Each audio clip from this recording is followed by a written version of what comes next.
तर आज आपण नवरात्रीमध्ये अष्टमीला केली जाणारी रेसिपी पाहणार आहोत। आणि या नवरात्रीमध्ये अष्टमीला खूप महत्त्व असतं आणि या नवरात्रीमध्ये दुर्गा मातेच्या वेगवेगळ्या रूपांची पूजा केली जाते। म्हणून अष्टमीमध्ये 9 मुलींना दुर्गा मातेची वेगवेगळी रूपे मानून त्यांची पूजा केली जाते आणि त्यांच्यासाठी अगदी छान असं जेवणही केलं जातं। अगदी साधं सिंपल हे जेवण असतं आणि आपणही आज हीच रेसिपी इथे पाहणार आहोत। तर चला सुरुवात करूया आपल्या अष्टमी विशेष रेसिपीला।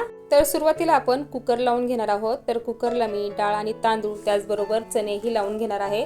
तर चणे इथे रात्रभर भिजत ठेवले होते, ते आता आपण स्वच्छ धुवून कुकरला लावून घेणार आहोत। तर त्याचबरोबर मी डाळ आणि तांदूळ हेही दोन्ही गोष्टी कुकरला लावून घेणार आहे। तर स्वच्छ आपण आधी धुवून घेऊया।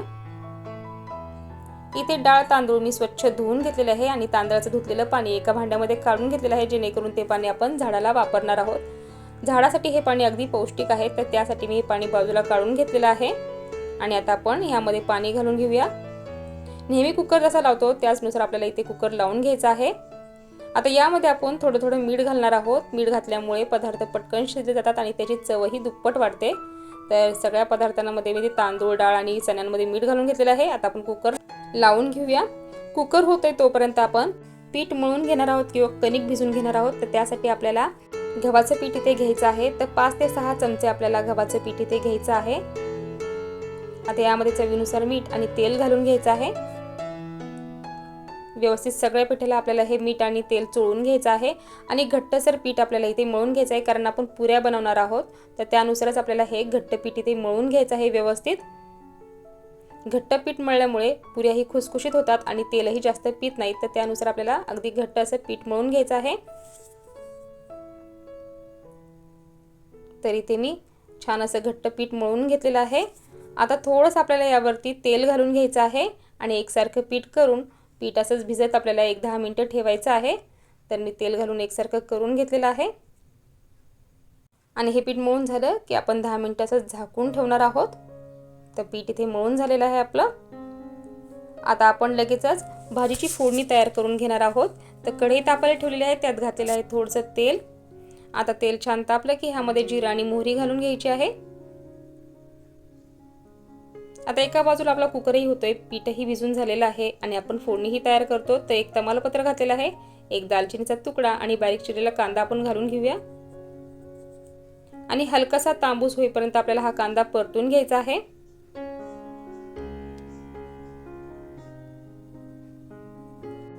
आणि थोडासा आपल्याला कढीपत्ता घालून घ्यायचा आहे। तर मी 2-3 पाने त्यामध्ये कढीपत्त्याची घालून घेणार आहे।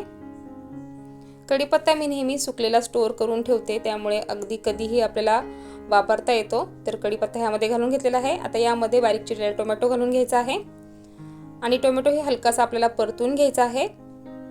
आता यामध्ये आपण घालणार आहोत मसाले। आपण इथे मसाल्यांचा जास्त वापर करणार नाहीये, अगदी थोडे थोडे मसाले इथे वापरणार आहेत, कारण लहान लहान मुली जेवणार आहेत। तर त्यानुसार आपल्याला यामध्ये मसाले वापरायचे आहेत। फार मसाल्याचे आपण इथे अजिबात काहीही पदार्थ बनवणार नाहीये। तर थोडेसे मसाले मी इथे घालून घेतलेले आहेत। आता एकसारखं आपल्याला हलवून घ्यायचं आहे व्यवस्थित। आता थोडीशी ग्रेव्ही यावी म्हणून मी एक टोमॅटो प्युरी करून घेतलेली आहे मिक्सरला, ती आपण घालून घेऊया आणि अगदी मस्त तेल सुटेपर्यंत आपल्याला हा मसाला इथे परतून घ्यायचा आहे। अगदी कमी मसाल्यांचा वापर करून मी इथे छान अशी चण्याची भाजी बनवणार आहे। आता यामध्ये घालायचं आहे थोडंसं चवीनुसार मीठ। आपण चणा शिजवतानाही हरभरा शिजवतानाही मीठ घातलं होतं, त्यानुसारच आपल्याला इथे थोडंसं मीठ घालायचं आहे। पुन्हा एकदा आपल्याला 2 मिनिटं मसाला परतून घ्यायचा आहे आणि अगदी छान तेल सुटेपर्यंत मसाला परतून घ्यायचा आहे। आता यामध्ये थोडंसं आपल्याला घालायचं आहे पाणी। तर मिक्सरला मी टोमॅटो वाटून घेतला होता, त्यामध्येच पाणी घातलेलं आहे आणि तेच पाणी यामध्ये मी घालून घेतलेलं आहे। पुन्हा एकदा आपल्याला हलवून घ्यायचं आहे व्यवस्थित। आता इथे आपला छान मसाला तयार झालेला आहे, छान तेलही सुटलेलं आहे आणि आपला कुकरही इथे झालेला आहे। तर हे शिजलेले चणे आपल्याला मसाल्यामध्ये घालून घ्यायचे आहेत। तर या मसाल्यामध्ये आपण चणे घालून घेऊया। चणेही अगदी छान भिजले होते, त्यामुळे अगदी मस्त मऊसूत शिजलेले आहेत। हे पहा, अगदी मऊसूत हे चणे शिजलेले आहे। आता एक उकळी होऊन द्यायची आहे आणि 10 मिनिटं आपल्याला गॅस बारीक करून ही भाजी अशीच गॅसवर ठेवायची आहे। थोडंसं पाणी कमी होईपर्यंत आपल्याला ही भाजी अशीच ठेवायची आहे। तोपर्यंत आपण डाळीला फोडणी देणार आहोत। तर एका भांड्यामध्ये मी तेल घालून घेतलेलं आहे। तेल छान तापलं की ह्यामध्ये जिरं मोहरी आपल्याला घालून घ्यायची आहे। त्यानंतर घालून घ्यायचं आहे हिंग साधारण 1-2 मिरची तुम्हाला यामध्ये घालायची आहे, फार तिखट बनवायचं नाही. तर इथे मी अगदी 1-2 हिरवी मिरची यामध्ये घालून घेतलेली आहे, फार बारीक बारीक तुकडेही केलेले नाही आहेत. कढीपत्ता घालून घ्यायचा आहे. अगदी साधारण फोडणी मी डाळीची इथे तयार करून घेणार आहे. थोडंसं हलवून यामध्ये आपल्याला घालून घ्यायची आहे थोडीशी हळद. पुन्हा एकदा आपल्याला हलवून घ्यायचं आहे आणि थोडंसं यामध्ये आपल्याला घालायचं आहे पाणी, ज्यामुळे फोडणी अगदी एकसारखी एकजीव होते. आता इथे मी मीठ घालणार नाही, कारण डाळ शिजताना आपण मीठ आधीच घातलं होतं, तर मीठ इथे घालणार नाहीये मी. आणि आपल्याला ही हटलेली डाळ यामध्ये घालून घ्यायची आहे. थोडंसं पाणी घालायचं आहे, फार पातळ किंवा फार घट्ट अशी डाळ आपल्याला बनवायची नाही, तर थोडं पाणी आपण यामध्ये घालून घेणार आहोत. अगदी सरबरीत अशी आपल्याला डाळ बनवायची आहे, फार घट्टही नाही फार पातळही नाही. आणि आता या डाळीला हे आपल्याला एक उकळी आणायची आहे. तर इथे छान उकळी आपल्या डाळीला आलेली आहे. तर डाळ इथे आपली मस्त अशी तयार झालेली आहे. आता गॅस बंद करून आपल्याला ही डाळ बाजूला उतरून घ्यायची आहे. तर डाळही इथे आपली तयार झालेली आहे आणि भाजीही इकडे आपली तयार झालेली आहे.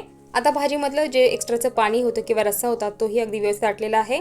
आता यामध्ये कसुरी मेथी आपल्याला घालून घ्यायची आहे आणि भाजी आपली अगदी मस्त तयार झालेली आहे.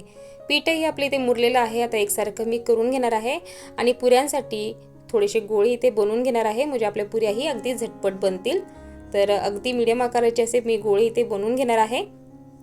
आता त्यातला एक गोळा घेऊन आपल्याला पुरी लाटून घ्यायची आहे. तुम्ही जर चपाती लाटून जर झाकणाच्या साहाय्याने किंवा वाटीच्या साहाय्याने पुऱ्या बनवत असाल तर त्यानुसारही तुम्ही इथे पुऱ्या बनवू शकता.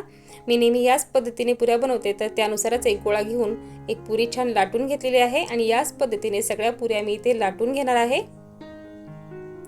मी तेलही तापत ठेवलेलं आहे, म्हणजे पुऱ्याही अगदी आपल्या पटकन तळल्या जातील. तर तेलही अगदी व्यवस्थित आपलं तापलेलं आहे.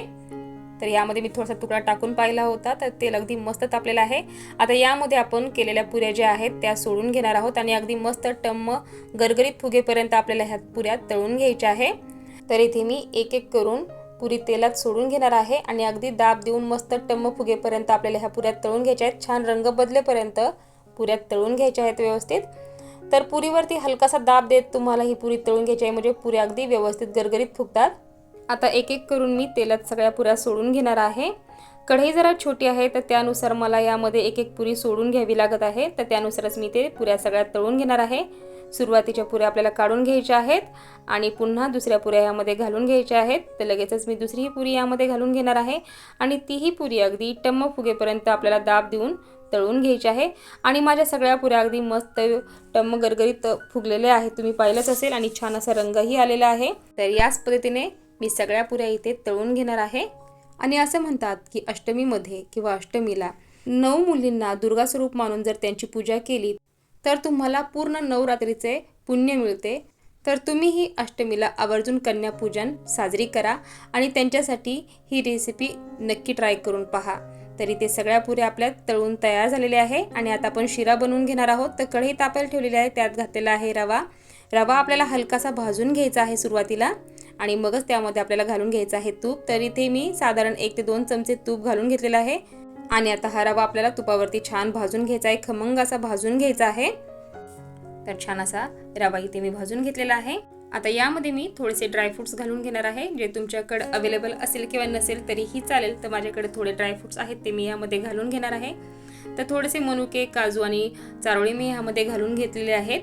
तर पुन्हा एकदा आपल्याला 2 मिनिटं हलवून घ्यायचं आहे.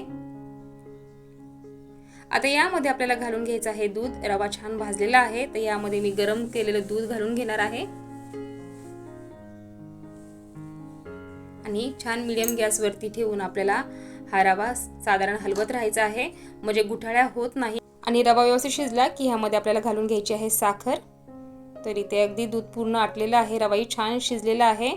सुरुवातीला जर साखर तुम्ही घातली तर रवा पूर्ण शिजत नाही, अर्धवट कच्चाच राहतो. आता दूध पूर्ण आटलेलं आहे.